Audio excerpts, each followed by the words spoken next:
A common question we get when replacing AC compressors is, why are there so many related items that I need to replace when it seems like the compressor's the main issue? Well, to understand that, we'll explain it this way. Generally speaking, when an AC compressor goes bad, it's going to break down internally. Now, what that's going to cause is small microscopic debris, whether it be in the form of shavings, sludge, or a combination of the two, working its way through the system. Now, we already know we can't flush the condenser. We're going to have to replace that anyway, but in this example, we're on a TXV system.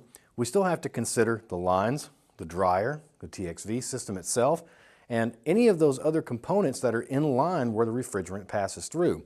Because when this breaks down and that debris works its way through the system, if we only replace the compressor, that debris is still out there somewhere, whether it's in the lines, whether it's in the evaporator core, which we can flush that, or whether it's in the condenser, which we're going to replace anyway.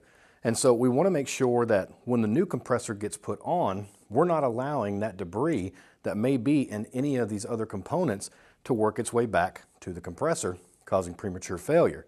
Now that holds true whether it's on a TXV system like we see here, or whether it's an orifice tube system. And an orifice tube is really overlooked quite a bit. We'll have someone who has a compressor put on, and it doesn't seem like it's doing its job, and unfortunately, the orifice tube was overlooked, and we go and we pull that orifice tube, and it's completely clogged. So to answer the question of why there's so many related components, it really comes down to debris and making sure that it's a clear passage all the way through so that this compressor can do its job properly from the beginning to the end. And if we do that, and we make sure we have a clear passage and a flush system, then we're going to have a long life on this compressor, and it's going to do its job right the first time, every time. And hopefully now you have a better understanding of why there are more related components that are required to be replaced when replacing the AC compressor.